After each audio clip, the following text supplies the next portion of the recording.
Hello, BookTube. This is Weekly Reads. My reading week was not pleasant. I started my reading week with two books that I hauled the previous week, one work of history and one collection of poetry. Let's get started. So, my plan for the weekend was to read The Fall of Egypt and the Rise of Rome by Guy de la Bedoyere.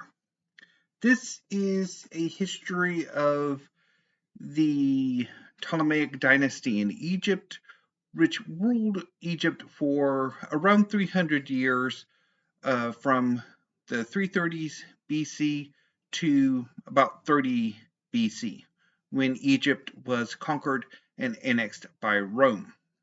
The story also tells the story of Rome's rise to a superpower in the Mediterranean from its uh, local and regional origins as just another Italian city-state. When I hauled the book, I mentioned that I was afraid that this book would be all about effing Rome, and while at least initially it wasn't, the first few chapters, up until I bailed on it, were about Ptolemy, about Egypt. But I just didn't like it. As I was reading the first few chapters, I was bored. I felt like I had read this story before and read it written better. And in a way, I have. Over the last few months, I have read several books about this period. Most recently, Alexander at the End of the World by Rachel Kuser, which covers a part of the early parts of this story, although it does not cover the War of the Successors, which is where Ptolemy eventually crowns himself as king of Egypt from being just the governor of Egypt under the Alexandrian Empire. But even further back, I read a history of the later part of this with the Cleopatras by Lloyd Llewellyn Jones, which is a history of the later Ptolemaic dynasty when many of the female members of the dynasty were named Cleopatra. The most famous, of course, being the final Cleopatra, Cleopatra VII. So was I just bored because I already read parts of this story before and done better, or at least more engagingly? Or did I not get on with this book because it felt in part too much like a textbook, and also I get the sense that there isn't much passion in the writing in the book, that de la Bedoyere perhaps was a bit bored with this writing this book. I don't know. I'll come back to it eventually for a Bell Redemption in maybe a year or two and see if my reaction holds. But for now, this is a Bell and a disappointing one at that.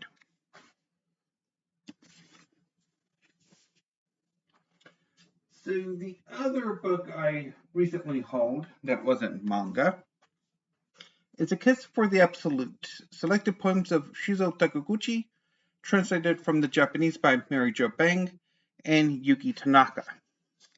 So Shuzo Takiguchi was a 20th century Japanese poet who wrote from the 1920s to the late 1960s.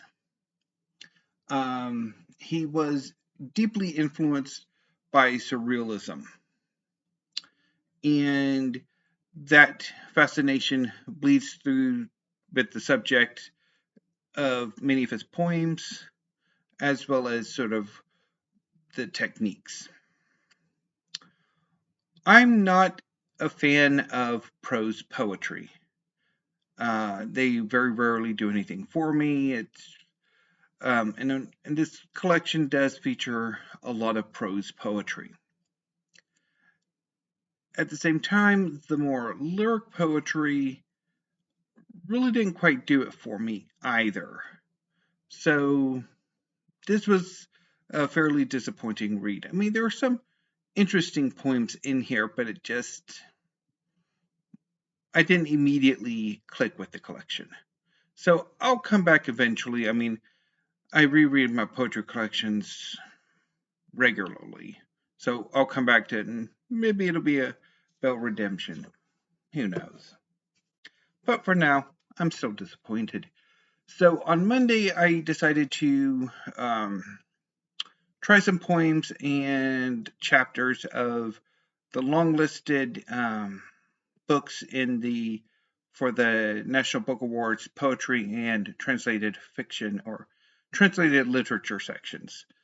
And I was going to make a video about that, but it never quite worked, as many of these discussion type videos don't. I did like the more of the poetry long list. Uh, but the translated literature is anyway. Let's move on to Tuesday. And speaking of the National Book Award, because I tried and failed to read the last year's winner, The Words That Remain by Stenio Gardel. This is a novel set in Brazil. It's about an elderly man named Raimundo who has just started to learn how to read and write. When he was younger, in his teenage years, he was in love with his best friend Cicero, who reciprocated his feelings, and they had a 2-year relationship before Cicero's father caught them, and both fathers violently separated the two young men. And before Cicero left or exited Raimundo's life for good, he wrote Raimundo a letter, even though he knew Raimundo could not read and wouldn't have somebody read him the letter. So it just, I don't know, the writing or the translation just, there's something off about it. And it's a feeling I've had with a lot of the translated fiction that I have picked up earlier this year. Paradise had it to a degree. Not a River had it. That same issue, even from a few years ago. Hurricane Season. I think What I'd Rather Not Think About, I think, was a bit distanced. So I don't know if it's just like the translation or that maybe, I mean, and in a way, this kind of story isn't necessarily one that I would gravitate to. I largely picked it up because I had a desire for translated fiction earlier this year. Anyway, so this was another bail. Now we get to what I did not bail on. Fortunately, I do have some not bails this week. Although, in this case, I didn't like this book either. And that is Long Day's Journey into Night by Eugene O'Neill. This is a play set in the early 1910s. It's about the O'Neill family. Well, okay, they're called the Tyrones in the play, but it's autobiographical. The Tyrones are a 4-person family. The patriarch, James Tyrone Sr., is an actor who made a fortune playing a single successful role for decades. His wife Mary loathes being on the road, and they have two sons, James Jr., who's an actor, or at least tries to be, and Edmund, who is based on Eugene O'Neill, who is trying to find a purpose in life. He's in his early 20s. He spent some time at sea. He's starting to dabble with the writing. And all four members of the family have addictions. Mary is addicted to morphine, caused from difficult childbirth, and basically her addiction originates similar to so many opioid addictions today, with painkiller prescriptions. And the men in the family, the father and the sons, are all raging alcoholics.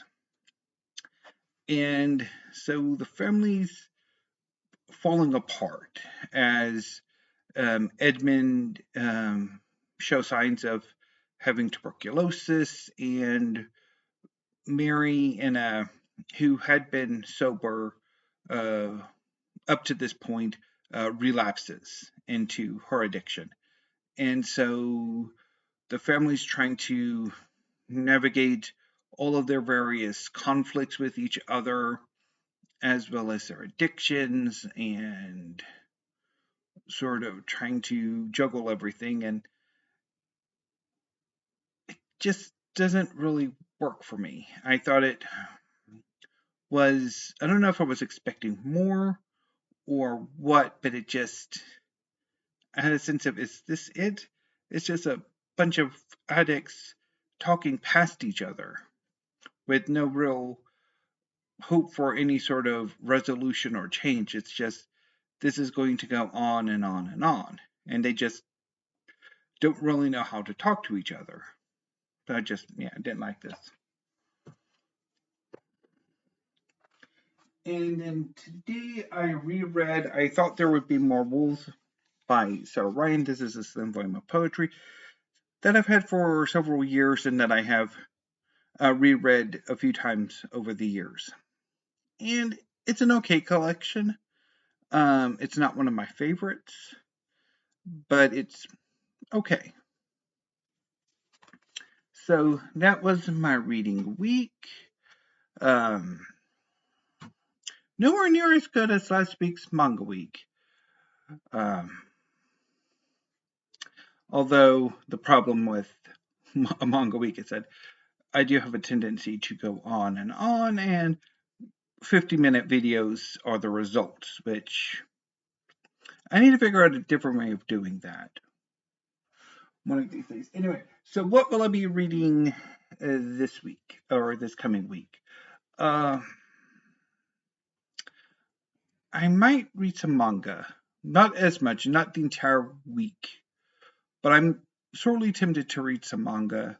But if I decide not to, I will probably read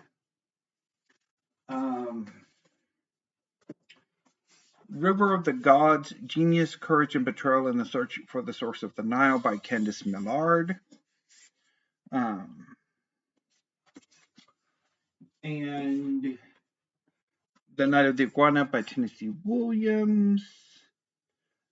And perhaps The Element of Fire by Martha Wells.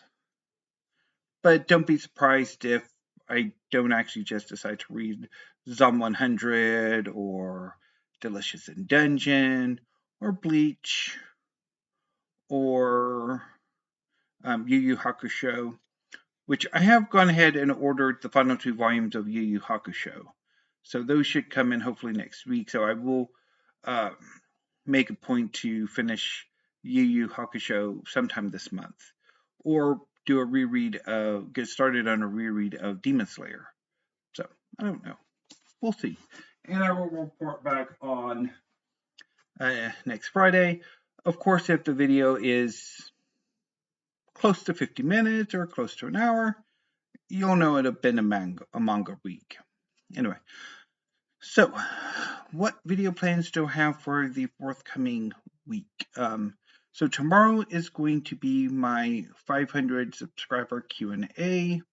So there is still time to get your questions in the video next to this one, my most recent one, except for this one, is my call for questions, because I wanted to do some discussion videos the last few days, and they didn't quite work out. I'm still trying to figure out how to grapple with the place in my library that is classics, canonical, modern, and contemporary fiction, poetry, and drama. And it's not quite working out how I wanted to. So hopefully one day I will figure it out and make a video of it. Of course, there will be some tag videos next week. Some book hauls, because I do have a few books coming in, although those might actually be pushed more to the following week, depending on UPS Mail Innovations, because that's who they're going to be coming from. It's another Powell's and Barnes & Noble. So anyway, until I see you tomorrow with my 500 subscriber Q&A, thank you, BookTube. Have a great afternoon and enjoy your weekend. Stay safe.